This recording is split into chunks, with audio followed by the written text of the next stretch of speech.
India's number 1 varicose veins hospitals అబిస్ను సంప్రదించండి. మీ నొప్పి లేని ప్రయాణాన్ని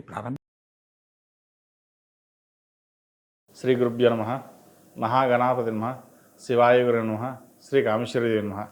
సుమన్ టీవీ ప్రేక్షకులకి శుభోదయ శుభాకాంక్షలు. నేను మీ సోమేశ్వర శర్మ. మేషం నుండి మీనం వరకు ఉన్నటువంటి రాశి ఫలితాలు నా పరిజ్ఞాన సంకర్షణ మేరకు ఈ వారం రాశి ఫలితాలను తెలియజేస్తాను.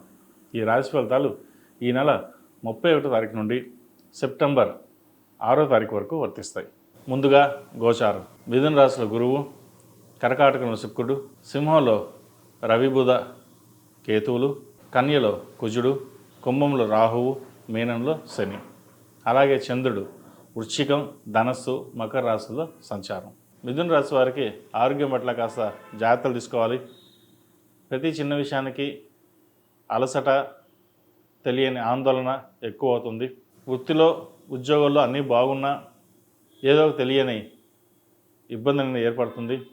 ముఖ్యంగా భాగ్యంలో రాహు ఉన్నారు. తండ్రి ఆరోగ్యం కావచ్చు లేదా ఉద్యోగం పరంగా కావచ్చు ఇబ్బంది ఉండే అవకాశం గోచరిస్తోంది. జాగ్రత్త వహించాలి. అదేవిధంగా దశమంలో శని కెరీర్ బాగానే ఉంటుంది. అయితే ఉన్న ఉద్యోగం కాకుండా కొత్త ఉద్యోగం ప్రయత్నం చేయాలనే ఆలోచన చేస్తారు. ప్రస్తుతం ఉన్న పరిస్థితుల్లో అవి ఏమీ చేయకుండా ఉన్న ఉద్యోగంలో ఉద్యోగం చేసుకుంటూ సాధ్యమైనంత వరకు ఖర్చులకి దూరంగా ఉండడం చెప్పదగినది. మనకి 2 రూపాయలు వస్తే 20 రూపాయలు ఖర్చు ఉంటుంది. అది అనుకోని ఖర్చులు, అది హెల్త్ పరంగా కావచ్చు, మరి ఏ విధంగా అయినా సరే ఆ విషయంలో జాగ్రత్త తీసుకోండి.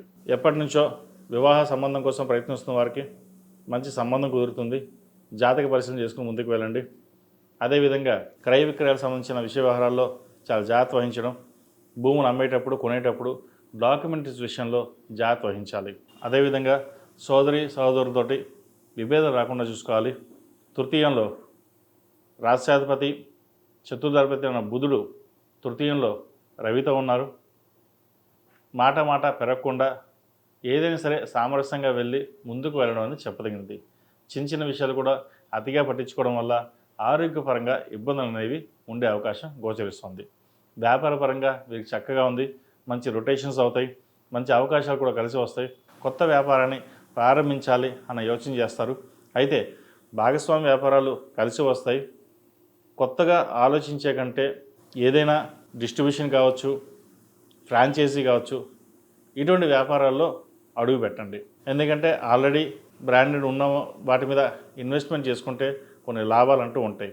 లేదా మనం కొత్తగా వెళ్ళడం వల్ల మళ్ళీ స్క్రాచ్ నుంచి రావడం, అది మళ్ళీ ఎదగడం అనేది టైం పడుతుంది.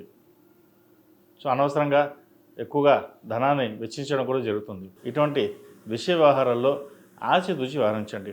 మనకి ఏది సూట్ అవుతుంది, అది చెయ్యొచ్చా చేయకూడదా, ఈ బిజినెస్ మనకు కలిసి వస్తుందా లేదా అనేది పెద్దవాళ్ళ సలహాలు సూచనలు తీసుకుని ముందుకు వెళ్ళడం చెప్పదగిన సూచన.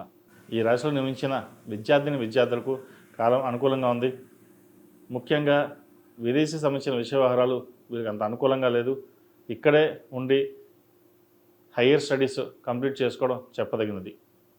MBA ఫినాన్స్, అదే బీటెక్, సాఫ్ట్వేర్ సంబంధించిన విషయ వ్యవహారాలు కాస్త ఇబ్బందికరంగా ఉన్న ప్రథమార్థం కంటే ద్వితీయార్థంలో కొంతవరకు వీరికి బాగుంటుందని చెప్పచ్చు.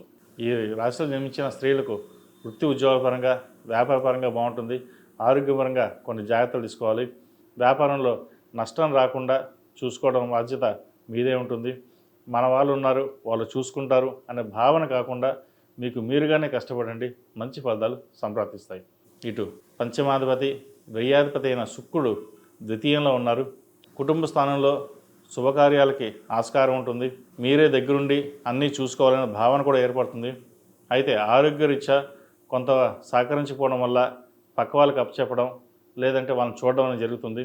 ఏదేమైనా సరే మీకు మీరుగా నిర్ణయాలు తీసుకుని చేయడం అనేది చెప్పదగిన సూచన.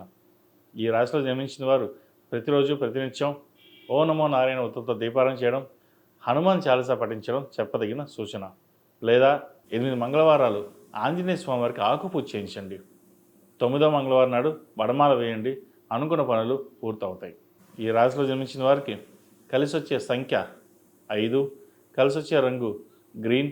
ఏదైనా పని మీద బయటకు వెళ్ళేటప్పుడు మంగళవారం కానీ శనివారం అడిగిన వెళ్ళండి. మంచి ఫలితాలు సంప్రాప్తిస్తాయి.